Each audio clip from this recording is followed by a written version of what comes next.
এতিয়া ভালে লাগিছে, বহুত ভাল লাগিছে তাত পোৱাৰ বাবে। আৰু মই এতিয়া বৰপাত্ৰ হাইস্কুলত পঢ়িছিলোঁ। তাৰপিছত মই শিৱসাগৰ চিলড্ৰেন ফুটবল কোচিং চেণ্টাৰত প্ৰশিক্ষণ লৈছিলোঁ।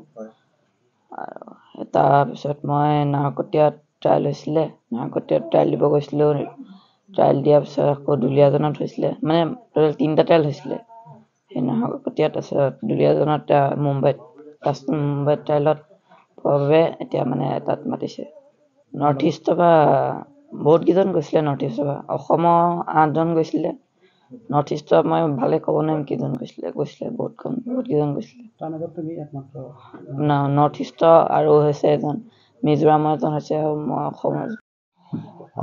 সমগ্ৰ অসমৰ কাৰণে এটা সুখবৰ যে নামটি অঞ্চলৰ নামডঙীয়া গাঁৱৰ লক্ষীমণি শইকীয়া আৰু অচ্যুত শইকীয়াৰ সুসন্তান নিবিড় শইকীয়াই বৰ্তমান সমগ্ৰ ভাৰতবৰ্ষৰ প্ৰেক্ষাপটত এটা সফলতা বুটলিবলৈ সক্ষম হৈছে। আৰু এই সফলতা এনে এক সফলতা যি সফলতাক আচলতে আমি উদযাপন কৰিব পাৰোঁ, কিয়নো আপোনালোকক আমি জনাবলৈ পাই অত্যন্ত সুখী আৰু অত্যন্ত গৌৰৱেৰে আমি ক'ব বিচাৰোঁ যে বৰ্তমান অসমত যি ট্ৰায়েল চলি আছিল, ফুটবল ট্ৰায়েল, নাহৰকটীয়াৰ পৰা সমগ্ৰ অসমত 3 ঠাইত, তাৰ পৰৱৰ্তী পৰ্যায়ত নিবিড় শইকীয়া নামৰ নামডঙীয়াৰ এই সুসন্তানে সমগ্ৰ মুম্বাইত গৈ তেখেতে বৰ্তমান অসম যিটো ভাৰতবৰ্ষৰ যিটো ফুটবল একাডেমীত নিৰ্বাচিত হ'বৰ কাৰণে সক্ষম হৈছে। এইটো আমাৰ কাৰণে অত্যন্ত গৌৰৱৰ বিষয়, কিয়নো আমাৰ অসমৰ নামটি অঞ্চলৰ দৰে ভিতৰুৱা ঠাইৰ পৰা গৈ এনেধৰণে যদি ইমান উচ্চ পৰ্যায়ৰ প্ৰশিক্ষণ কেন্দ্ৰত প্ৰশিক্ষণ প্ৰাপ্তি হোৱাটো এটা আমাৰ কাৰণে অত্যন্ত গৌৰৱৰ বিষয় আৰু আমাৰ কাৰণে সম্ভাৱনীয়তাৰ বিষয়।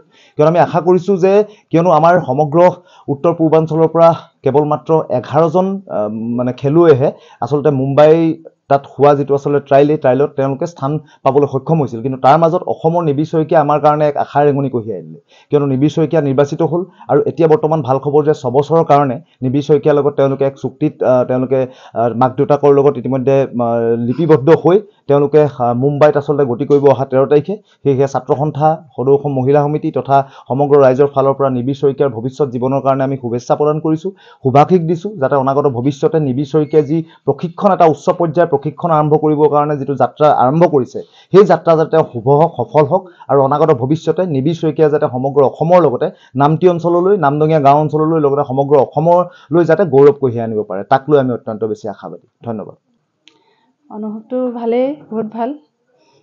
বাকী সি শিকি আছিলে তৃতীয় শ্ৰেণীৰ পৰা, তাৰপিছত নাহৰকটীয়াত ট্ৰায়েল হৈছিলে, তাত পালে।